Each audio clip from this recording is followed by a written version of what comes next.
Welcome to हरे कृपा राधे राधे। मेरा नाम गरिमा है और आज हम सीखने वाले हैं ठाकुर जी के लिए समर ड्रेस। और ये जो ड्रेस है वो 5 नंबर के ठाकुर जी की है। इसे बनाना बहुत ही आसान है। आप सेम पैटर्न फॉलो करके अपने किसी भी नंबर के गोपाल जी के लिए ये ड्रेस बना सकते हैं। तो चलिए सबसे पहले देखते हैं ये जो हमारी समर ड्रेस है वो कैसी है। तो ये जो समर ड्रेस है वो मेरी कुछ इस तरह से है और ये बेसिकली नेट से बनी हुई है और ये बहुत ही इजी है बनाने का तरीका। और इसकी जो चोली बनाई है मैंने ये कॉटन थ्रेड से बनाई है, जो हाल ही में मैंने पोचू डाला था होली स्पेशल पे। सेम यही थ्रेड मैंने उसमें यूज किया हुआ। ये 4 प्लाई थ्रेड है। तो इससे मैंने चोली बनाई है और फिर नेट से मैंने इसका घेरा बनाया हुआ है। आप चाहे तो इस पे ये जो मैंने बॉर्डर बनाने के लिए लेस लगाया है ये आप यूज कर सकते हैं, अदरवाइज आप इसे स्किप भी कर सकते हैं। ये विदाउट लेस की भी बहुत सुंदर लगती है ये ड्रेस। यहाँ पे मैंने स्टिचिंग पर्ल लगाए हैं, ये भी ऑप्शनल है, आप चाहे तो इसे लगा सकते हैं, अदरवाइज आप इसे भी स्किप कर सकते हैं। ये जो लेस है ये मैंने इसी कलर कॉम्बिनेशन में ये रोज वाली लेस खरीदी है, जो कि मैंने इस पे हाथों से स्टिच किया है। आप चाहे तो इसे मशीन से भी स्टिच कर सकते हैं या फिर फैब्रिक ग्लू से भी इसे पेस्ट कर सकते हैं। और मैंने इसके मिडल में जो है वो डार्क कलर का पर्ल जो है वो स्टिच किया है, तो ये भी ऑप्शनल है। तो चलिए हम इस ड्रेस को बनाना शुरू करते हैं। और इस ड्रेस को बनाने से पहले मैं आप सभी लोगों से रिक्वेस्ट करना चाहूंगी कि प्लीज मेरे चैनल यानी कि हरी कृपा क्रोशेट को सब्सक्राइब करें। जो लाल रंग का सब्सक्राइब बटन है उसे प्रेस करें, उसके बगल में जो बेल आइकन है उसे भी प्रेस करें, ताकि जब भी मैं कोई नया वीडियो अपलोड करूं तो उस वीडियो की नोटिफिकेशन आपके पास जाए सबसे पहले। तो इस ड्रेस को बनाने के लिए सबसे पहले हमें चोली बनानी होगी। तो कॉटन के थ्रेड की चोली बनाएंगे। तो यहाँ पे मैंने ये कॉटन थ्रेड लिया है और इस चोली को बनाने के लिए मैंने यहाँ पे 1.40 mm का क्रोशिया लिया हुआ है। और हमें मेजर करने के लिए इंच टेप भी चाहिए और सीजर चाहिए हमें। तो सबसे पहले मैंने यहाँ पे कॉटन थ्रेड को लिया है और इस कॉटन थ्रेड पे मैं नॉट लगा दूंगी। जैसा कि हम वूल से बनाते समय नॉट लगाते थे, सेम वैसे ही नॉट लगा लेंगे। और नॉट लगाने के बाद मैं यहाँ पे टोटल 24 चेन बना लूंगी। तो टोटल मैंने यहाँ पे 24 चेन बना लिए हैं, यानी कि 24 चेन बना ली है मैंने यहाँ पे। और अब आपको चेन बनाने के बाद अपने गोपाल जी की पुरानी ड्रेस के गले को ऐसे माप लेना होगा। इसलिए क्योंकि कॉटन का जो ये थ्रेड होता है ये वूल से पतला होता है। अगर आप वूल के अकॉर्डिंग चेन लेंगे तो आपकी ये चोली छोटी या टाइट हो सकती है। तो इसलिए आपको ऐसे चेन बनानी होगी और चेन बना करके अपने ठाकुर जी के ड्रेस के गले पे ऐसे रख के माप लेना है। अगर आपको लगता है कि ये ज़्यादा हो रहा है तो आप इस चेन को खोल सकते हैं, और अगर आपको लगता है कि कम है तो आप इसमें चेन जो है वो बना के ऐड कर सकते हैं। तो मैंने ऐसे मेजर किया है, तो मेरे लिए 24 चेन जो है वो मेरे गोपाल के लिए इनफ है, जो कि 5 नंबर के लिए है। और ये 4 प्लाई थ्रेड है। अब जो मैंने 24 चेन बनाया है तो लूप लेंगे। लूप लेने के बाद 1 2 3 4th नंबर वाले चेन स्टिच में बैक आएंगे और बैक आने के बाद 4th नंबर वाले चेन स्टिच में क्रोशिया हुक को लेके जाएंगे और यहाँ पे एक बार डबल क्रोशिया बना लेंगे। तो अब यहाँ पे टोटल जो है ये हमारे पास 2 डबल क्रोशिया हो गए हैं। एक तो जो हमने 3 चेन बनाया था वो, और दूसरा अभी हमने जो डबल क्रोशिया बनाया है वो। तो ये 2 हो गए यहाँ पे। और अब यहाँ पे जितने भी एवरी चेन स्टिचेस हैं उन सारे चेन स्टिचेस में मैं एक एक बार डबल क्रोशिया बना लूँगी। तो ये देखिए, देखने में कुछ इस तरह से दिखेगा। और ऐसे ही एवरी चेन में डबल क्रोशिया बनाते हुए मैं अपने वर्क के एंड में आ जाऊँगी। तो देखिए मैं अपने वर्क के एंड में आ गई हूँ और अब मेरे पास जो है टोटल 22 डबल क्रोशिया मेरे पास इस राउंड में है। और अब वापस से फिर से मैं यहाँ पे 1 2 एंड 3 चेन बनाऊंगी। 3 चेन बनाने के बाद अपने वर्क को टर्न करूंगी, लूप लूंगी और फिर सेम जहाँ से अभी हमने 3 चेन बनाया था उसी चेन स्टिच में वापस से जाऊंगी और यहाँ पे एक बार और डबल क्रोशिया बनाऊंगी। अब हमारा इस राउंड में सीक्वेंस होगा, एवरी चेन स्टिच में 2 बार डबल क्रोशिया सेम चेन स्टिच से। जैसे कि इस चेन स्टिच में गई और यहाँ पे एक बार डबल क्रोशिया बनाया, फिर लूप लिया और सेम चेन स्टिच में आई और यहाँ पे भी एक बार डबल क्रोशिया बना लिया। तो ये 2 हो गया। फिर लूप लिया, नेक्स्ट चेन स्टिच में आई और यहाँ पे भी सेम चेन स्टिच में 2 बार डबल क्रोशिया बनाया।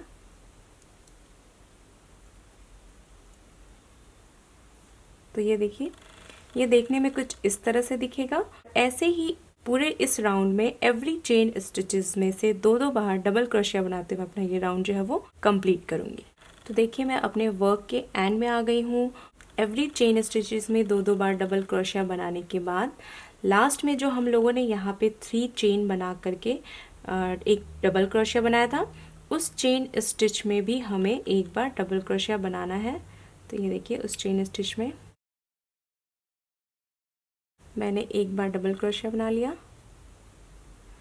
यहाँ तक हमारे पास 42 थे, यानी कि एवरी चेन स्टिचेस में बनाते हुए 42 डबल क्रोशिया थे। लेकिन जब इस वाले पे हम एक बार और डबल क्रोशिया बना देंगे तो ये टोटल हो जाएंगे 43, यानी कि इस राउंड में मेरे पास टोटल जो है वो 43 डबल क्रोशिया हैं।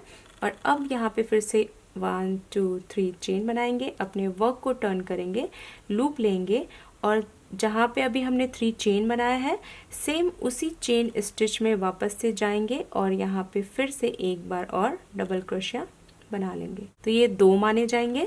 जो हमने 3 चेन बनाया था ये भी हमारा एक डबल क्रोशिया हो गया और अभी हमने सेम चेन स्टिच में एक बार डबल क्रोशिया बनाया तो ये 2 डबल क्रोशिया काउंट करेंगे और फिर नेक्स्ट चेन स्टिच में आएंगे तो ये हमारा 3rd डबल क्रोशिया हो जाएगा और ये हमारा 4th डबल क्रोशिया। तो जैसे ही हम 4th नंबर वाला डबल क्रोशिया बनाएंगे तो इस राउंड का सीक्वेंस होगा एवरी 4th चेन स्टिच में हमें 2 बार डबल क्रोशिया बनाना होगा। तो लूप लेंगे और ये हमारा 4th डबल क्रोशिया है तो सेम चेन स्टिच में एक बार और डबल क्रोशिया बना लेंगे। तो ये कुछ इस तरह से दिखेगा और ऐसे ही अब एवरी 4th चेन स्टिच में 1 2 3 एंड 4th चेन स्टिच में आते ही 2 बार डबल क्रोशिया बनाना होगा। तो इस तरह से ही बनाते हुए मैं अपना ये राउंड जो है वो कंप्लीट करूँगी। तो देखिए मैं अपने वर्क के एंड में आ गई हूँ और अब जिस सीक्वेंस से हम चल रहे थे तो उसके अकॉर्डिंग यहाँ पे ये देखिए यहाँ पे हमने 2 बार डबल क्रोशिया बनाया है क्योंकि ये हमारा 4th चेन स्टिच था। और अब इस सीक्वेंस के अकॉर्डिंग 1 2 3 एंड ये 4th जो 3 चेन बनाया था यहाँ पे हमारा 4th चेन स्टिच आ रहा है। बट लास्ट में जब इस पे हम आएंगे तो हमें यहाँ पे 2 बार डबल क्रोशिया नहीं बनाना है, सिर्फ एक बार ही डबल क्रोशिया बनाना है। तो अब इस वाले चेन स्टिच में जाएंगे और यहाँ पे एक बार डबल क्रोशिया बनाएंगे। तो अब इस रो में मेरे पास जो है वो टोटल 54 डबल क्रोशिया है। अगर हम यहाँ पे 2 बार बनाते तो 55 हो जाते, बट हमें सिर्फ यहाँ पे एक बार बनाना है। तो इस राउंड में टोटल मेरे पास 54 डबल क्रोशिया है। और अब फिर से हम यहाँ पे 3 चेन बनाएंगे तो 1 2 एंड 3 चेन बना लिया। और 3 चेन बनाने के बाद अपने वर्क को टर्न करूँगी और अब हमें यहाँ पे इस चोली का पार्टीशन करना है, यानी कि ये हमारी चोली जो है ये देखिए ये बन के रेडी हो गई है। और अब हमें फ्रंट का, बाजू का एंड बैक का पोर्शन निकालना है। तो उसके लिए हमें इसे 5 पार्ट में डिवाइड करना है और 5 पार्ट में जब हम डिवाइड करेंगे तो यहाँ पे 7 बनाएंगे, राइट एंड लेफ्ट में भी 7 डबल क्रोशिया बनाएंगे और फिर यहाँ पे बाजू पे हमें 13 चेन स्टिच स्किप करना है और फिर यहाँ पे 14 हो जाएंगे क्योंकि 7 7 14 होते हैं। तो बैक साइड हमें 14 डबल क्रोशिया बनाने हैं। फिर यहाँ पे हमें 13 डबल क्रोशिया स्किप करना है और 14 नंबर वाले चेन स्टिच में हमें बनाना है। तो ये टोटल इस तरह से सीक्वेंस आएगा आपका। तो अब यहाँ पे जो 3 चेन बनाया है, 3 चेन बनाने के बाद अपने वर्क को टर्न किया है और टर्न करने के बाद अब हमें जस्ट इसके नीचे वाले चेन स्टिच में डबल क्रोशिया नहीं बनाना है, इसके नेक्स्ट चेन स्टिच में हमें डबल क्रोशिया बनाना है। तो ये 2 काउंट करेंगे and 3 4th double crochet, 5th double crochet, 6 double crochet and 7 double crochet. तो 7 डबल क्रोशिया बनाने के बाद अब लूप लेंगे और लूप लेने के बाद काउंटिंग करेंगे। तो 1 2 3 4 5 6 7 8 9 10 11 12 13 एंड 14, यानी कि 14वें नंबर वाले चेन स्टिच में हम क्रोशिया हुक को लेके जाएंगे और अब यहाँ पे हम एक बार डबल क्रोशिया बना लेंगे। तो ये इस तरह से बन जाएगा। और अब यहाँ पे हमें टोटल जो है वो 14 यानी कि 14 डबल क्रोशिया बनाने हैं। तो ये पहला हो गया हमारा first double crochet and second double crochet and third double crochet. तो ये देखिए, ये देखने में कुछ इस तरह से दिखेगा। तो टोटल मैं यहाँ पे 14 डबल क्रोशिया बनाऊंगी यानी कि 14 डबल क्रोशिया बनाऊंगी। फिर 13 चेन स्टिच को स्किप करते हुए 14th चेन स्टिच में आऊंगी, 14वें नंबर वाले चेन स्टिच में आऊंगी और फिर यहाँ पे 7 टाइम डबल क्रोशिया बना लूंगी। तो ये देखने में कुछ इस तरह से दिखेगा, ये देखिए।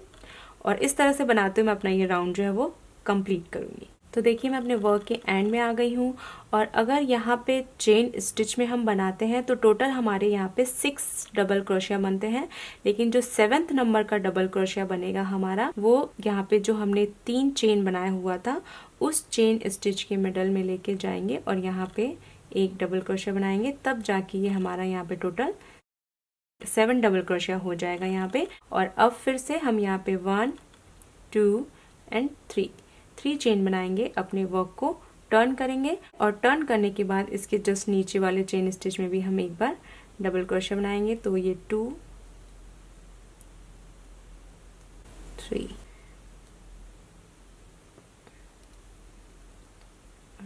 4। तो ये देखिए, ये देखने में कुछ इस तरह से दिखेगा।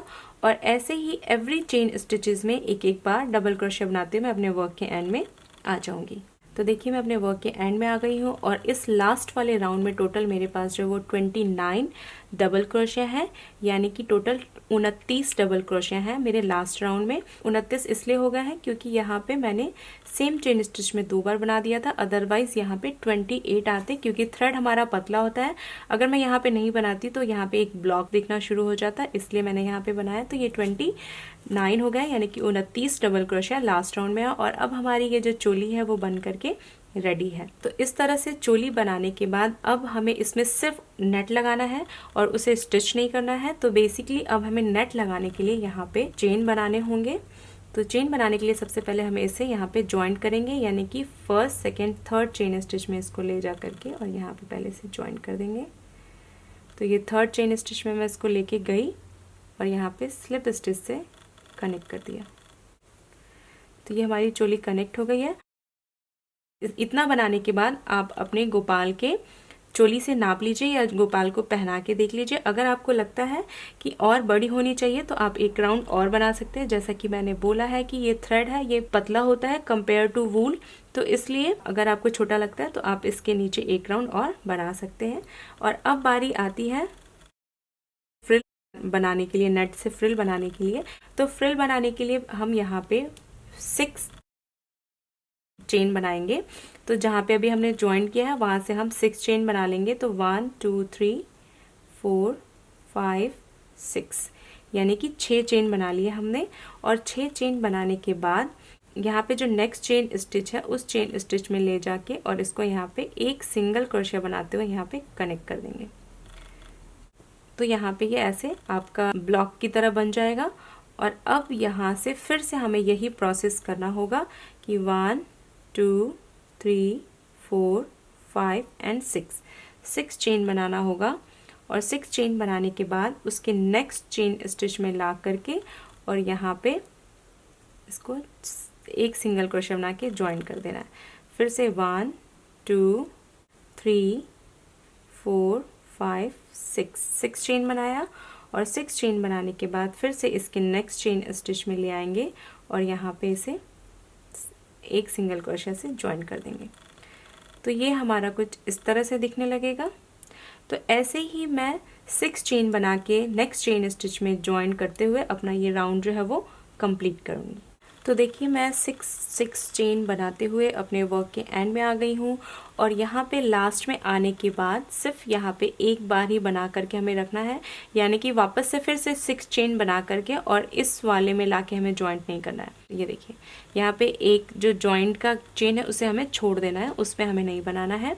और अब मैं यहाँ पे इसको पीछे की तरफ अपने वर्क को टर्न करूँगी और ये देखिए यहाँ पे जो चेन स्टिचेस दिख रहे हैं इस चेन स्टिच में डालूंगी और यहाँ पे इसे ज्वाइन कर दूंगी स्लिप स्टिच से।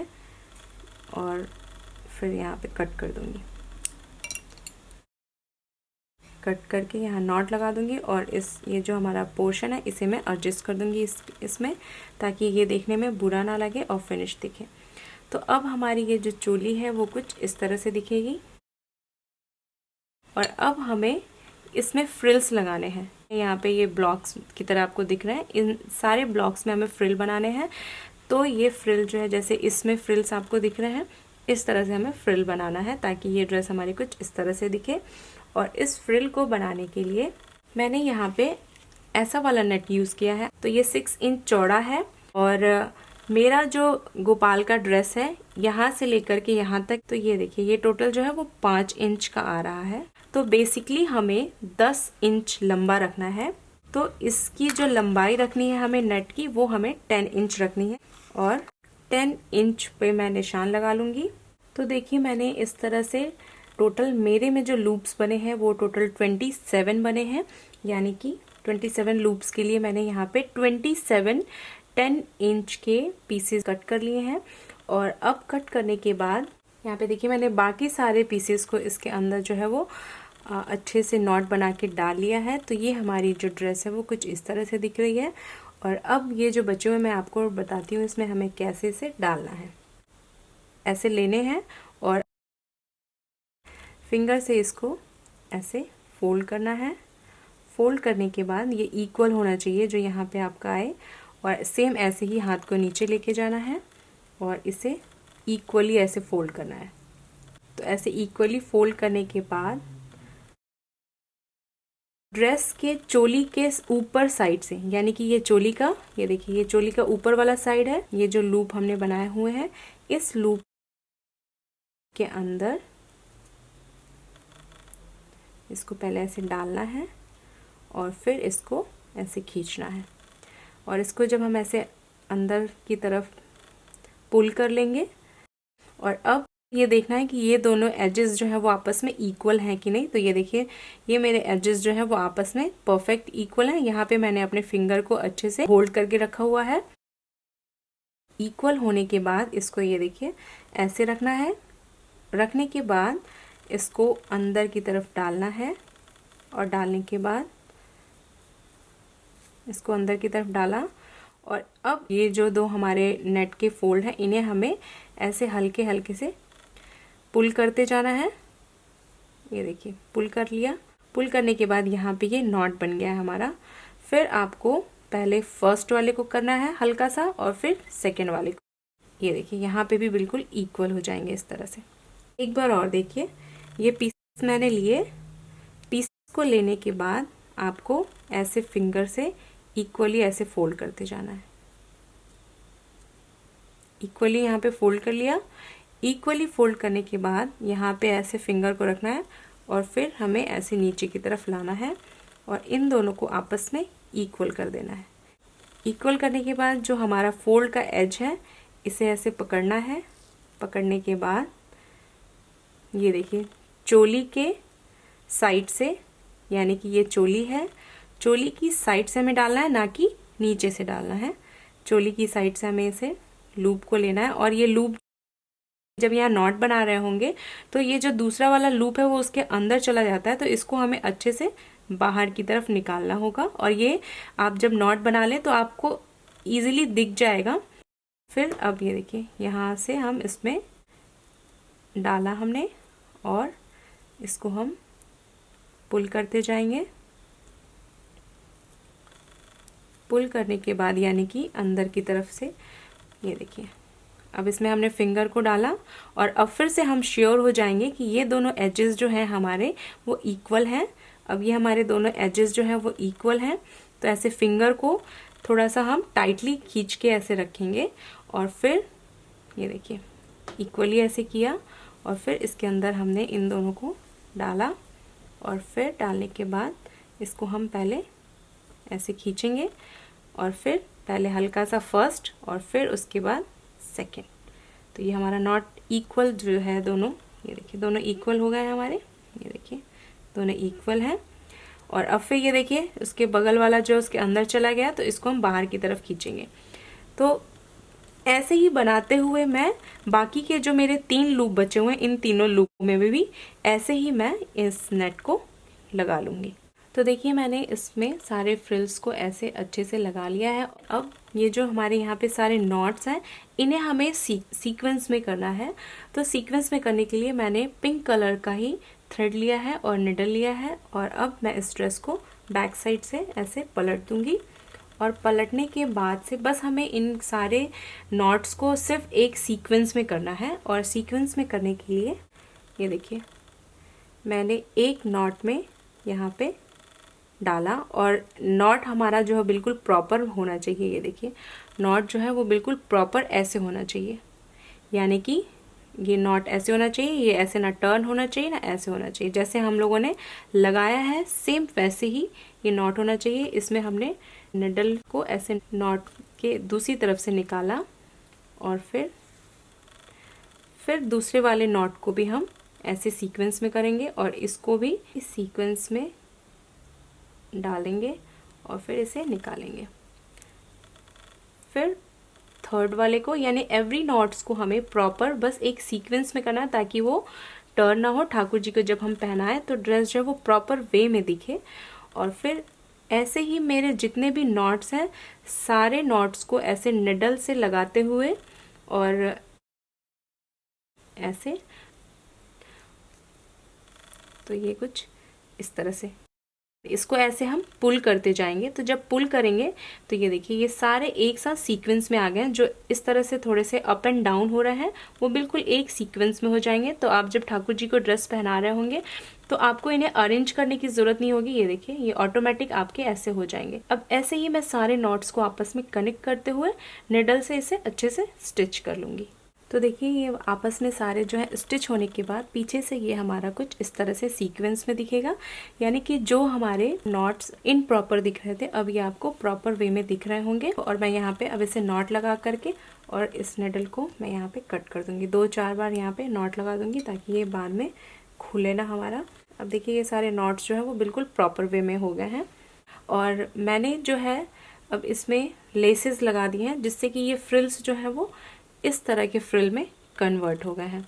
अब ये देखिए ये लेसेस मैंने लिए हैं, इन लेसेस को मैं ऐसे रखती जाऊंगी और इसे स्टिच करती जाऊंगी।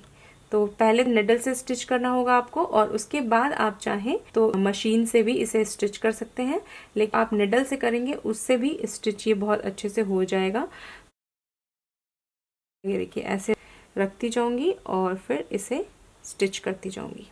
तो ये देखिए मैंने सेम कलर थ्रेड लिया है और निडल में थ्रेड को डाला है। तो मैं जो ये शुरुआत है वो इस साइड से करूँगी और मैं देख लूँगी कि फ्रिल्स जो है वो अपने प्रॉपर वे में है कि नहीं। जैसे कि अगर ये फ्रिल इधर आ रहा है तो इस फ्रिल को यहीं पे होना चाहिए और फिर इसके एज पे, ये देखिए इसके एज पे ऐसे रखूँगी। अगर इसे आप उठा के करेंगे तो थोड़ी सी फ्रिल इधर उधर होंगी, तो सबसे अच्छा तरीका इसका यही है कि आप इसे प्लेन सरफेस पे रख के बस इसके फ्रिल को आप ऐसे हाथों से स्ट्रेट करते जाइए। और यहाँ पे है तो पहले मैं इसको कच्ची स्टिचिंग करूँगी ताकि पता लगे कि लेस हमें कहाँ रखना है। तो ये यहाँ पे किया और फिर ऐसे ही फ्रिल्स को जो है वो सीक्वेंस में करती जाऊँगी, यानी प्रॉपर वे में रखती जाऊँगी। बाद में ये जो मैं बड़े बड़े टाँके लगा रही हूँ इसको खोल दूंगी और फिर अच्छे से फिनिश करके स्टिच कर लूँगी इसको। तो ये तो इसको अभी सिर्फ एडजस्ट करने के लिए ऐसी स्टिचिंग कर रहे हैं और जब इसको एडजस्ट कर लेंगे तो आप चाहें तो मशीन से भी इसे स्टिच कर सकते हैं, अदरवाइज आप हाथों से भी इसे स्टिच कर सकते हैं। इसमें सिर्फ आपको यही ध्यान रखना है कि जो आपके फ्रिल्स हैं वो प्रॉपर वे में हो, यानी कि प्रॉपर वे मतलब अब जैसे ये फ्रिल्स हमारा इधर आ रहा है तो ये फ्रिल्स ऐसे ही हो, तो इस तरह से। आपकी अगर कटिंग जो है वो परफेक्ट हुई होगी तो आपको लेस लगाने में बिल्कुल भी प्रॉब्लम नहीं होगी, यानी कि नेट के एजेस जो है वो इक्वल होंगे तो ये फ्रिल आपका बहुत ईजीली लग जाएगा। तो ये देखिए ये देखने में फिर कुछ इस तरह से दिखेगा। तो ऐसे ही मैं ये लेस जो है जैसे मैंने अभी लगाया ऐसे ही मैं पूरे घेरे पे इसको पहले कच्ची स्टिचिंग करूंगी, फिर इसके बाद मैं इसे फिनिश के साथ स्टिच कर लूंगी। तो देखिए मैंने इस पूरे घेरे में जो है वो लेस को स्टिच कर लिया है और स्टिच करने के बाद इस वाली ड्रेस में मैंने फ्लावर के मिडल में जो है वो स्टोन पेस्ट कर दिया है और ये स्टोन जो है वो 4 mm का है। और इस वाली ड्रेस में मैंने जैसा कि शुरू में बताया था कि मैंने यहाँ पे पर्ल को स्टिच किया है। तो ये दोनों ऑप्शंस आपके पास हैं, आप चाहें तो उसमें पर्ल स्टिच कर लें या फिर आप चाहें तो उसमें स्टोन कर स्टिच कर लें। और मैंने इस पूरी ड्रेस में जो है वो लाइट पिंक कलर के स्टोन्स जो है वो जगह जगह पेस्ट कर दिए हैं ताकि ये ड्रेस सुंदर दिखे। बट इस वाली ड्रेस में थोड़े स्पार्कल्स हैं तो इसलिए मैंने इस वाली ड्रेस में ऐसा नहीं किया है। और ये देखिए इस गले पे मैंने पर्ल लगाया है और यहाँ पे मैंने रेडीमेड फ्लावर लगा दिया है। ये भी ऑप्शनल है, आप चाहें तो ऐसे सिर्फ पर्ल से डेकोरेट कर सकते हैं जैसा कि मैंने यहाँ पे किया हुआ है। और मैंने इसके बाजू पे, गले पे और राइट एंड लेफ्ट बॉर्डर पे भी बना लिया है। और अब मैं आपको इस वाली बाजू पे बना के बताऊंगी कि ये पर्ल को हम कैसे इसमें स्टिच करेंगे ताकि ये बिल्कुल सीक्वेंस में एक जैसा दिखे। और इस वाली ड्रेस में मैंने यहाँ पे पर्ल को ही स्टिच किया हुआ है। तो ये चाहें तो आप इस तरह से भी पर्ल को डेकोरेट करके स्टिच कर सकते हैं, आपके पास ये दोनों ही ऑप्शंस हैं। और इसमें भी मैंने पर्ल को स्टिच ही किया। तो अब हम सीखेंगे कि हम पर्ल को इसमें कैसे स्टिच करेंगे। तो मैंने यहाँ पे नेडल लिया हुआ है और पिंक कलर का ही मैंने इसमें थ्रेड लगाया हुआ है। और यहाँ पे मैंने ये पर्ल लिए हैं और ये जो है क्रीम कलर का है। तो इसको लगाने के लिए सबसे पहले थ्रेड पे नॉट लगा लेंगे और नॉट लगाने के बाद स्टार्टिंग जो है वो फ्रंट से करें या बैक से करें, इससे कोई फ़र्क नहीं पड़ता है, आप कहीं से भी स्टार्ट कर सकते हैं। तो मैं इसके फ्रंट से स्टार्ट कर रही हूँ। तो ये देखिए यहाँ पे जो हमारे एक एक चेन स्टिचेस दिख रहे हैं उस एक चेन स्टिच में हमारा एक पर्ल लगेगा। तो सबसे पहले मैं नीचे की तरफ निडल को डाल रही हूँ और डालने के बाद इसको बाहर की तरफ निकालूंगी। और अब यहाँ पे एक पर्ल ले लिया मैंने। पर्ल को लेने के बाद इसको पहले हम बिल्कुल, ये देखिए, धागे के बिल्कुल लास्ट में इसको लेकर के आएंगे। और अब इसका सीक्वेंस इसी से आपको पता लगाना है कि एक स्टिच, अब जैसे कि ये यहाँ पे एक चेन स्टिच है तो इस चेन स्टिच के एज पे ही मैं निडल को डालूंगी। और जो पर्ल वाला थ्रेड है वो मेरा, ये देखिए, पर्ल वाला जो थ्रेड है निडल के बैक साइड यानी पीछे की तरफ है। और अब मैं निडल को यहाँ से निकालूंगी। तो ये देखिए पर्ल यहाँ पे स्टिच हो गया है। एक बार और देखिए, अब फिर से मैं पर्ल लूँगी। पर्ल को लेने के बाद पर्ल को बिल्कुल एज पे रखेंगे यानी कि जहाँ से धागा हमारा स्टार्ट हुआ है और ऐसे थ्रेड को पुल करके रखेंगे। और ये यहाँ पे एक चेन स्टिच दिख रहा है तो इस चेन स्टिच के एज पे निडल को डालेंगे। इस समय भी जो थ्रेड है वो मेरे निडल के बैक साइड यानी पीछे की तरफ है। और अब फिर से इस थ्रेड को हम पुल करेंगे यानी कि खींचते हुए ऊपर की तरफ ले जाएंगे। तो ये देखिए ये पर्ल इस तरह से इस पे स्टिच होते जाएंगे। तो ऐसे ही मैं पूरे बाजू पे पर्ल को स्टिच कर लूँगी और स्टिच करके अपना ये पर्ल का राउंड कंप्लीट करूँगी। और ये देखने में कुछ इस तरह से दिखेगा। तो देखिए मैंने पर्ल को जो है वो बाजू पे अच्छे से स्टिच कर लिया है और थ्रेड को कट करके नॉट लगा दिया है। और अब हमारी ये जो ड्रेस है ये बन करके रेडी है। और ये वाली जो ड्रेस है ये बेबी पिंक कलर की ड्रेस है, बट ये वाली जो ड्रेस है ये थोड़ी सी डार्क पिंक है। तो अब आपके पास दोनों ऑप्शन हो गए हैं, आप चाहें यहाँ पे फ्लावर से डेकोरेट कर लें या फिर आप चाहें तो यहाँ पे पर्ल लगा करके भी आप इसे डेकोरेट कर सकते हैं। तो अब ये जो ड्रेस है ये हमारी बन करके रेडी हो गई है और ये देखने में कुछ इस तरह दिख रही है। इस ड्रेस में ठाकुर जी बहुत ही सुंदर दिखते हैं। तो आज हम लोगों ने सीखा ठाकुर जी के लिए कॉटन थ्रेड और नेट से समर ड्रेस बनाना। तो उम्मीद करती हूँ कि आप लोग को मेरा सिखाने का तरीका समझ में आ रहा होगा। अगर आपको कोई भी राय देनी है तो प्लीज़ कमेंट बॉक्स में लिखें, मेरे वीडियो को लाइक करें, अपने फ्रेंड्स एंड फैमिली के साथ शेयर करें जो ठाकुर जी की ड्रेस बनाना या सीखना चाहते हो। और आप सब लोगों को दिल से थैंक यू है जो आप लोगों ने मेरे वीडियो को लाइक किया, मेरे चैनल को सब्सक्राइब किया और मुझे सपोर्ट किया। ऐसे ही मेरे साथ जुड़े रहे ठाकुर जी की और भी प्यारी प्यारी ड्रेस सीखने के लिए। और आप सब मेरे साथ फेसबुक पर भी जुड़ सकते हैं जिसका लिंक मैंने डिस्क्रिप्शन बॉक्स में दे दिया है ताकि आप सब अपना अनुभव मेरे साथ शेयर कर सकें। आप में से बहुत सारे लोगों ने मेरा वीडियो देख के ठाकुर जी की ड्रेस बनाई होगी, तो प्लीज़ उस ड्रेस की पिक मेरे साथ फेसबुक पे शेयर करें और हरी कृपा क्रोशेट परिवार का हिस्सा बने।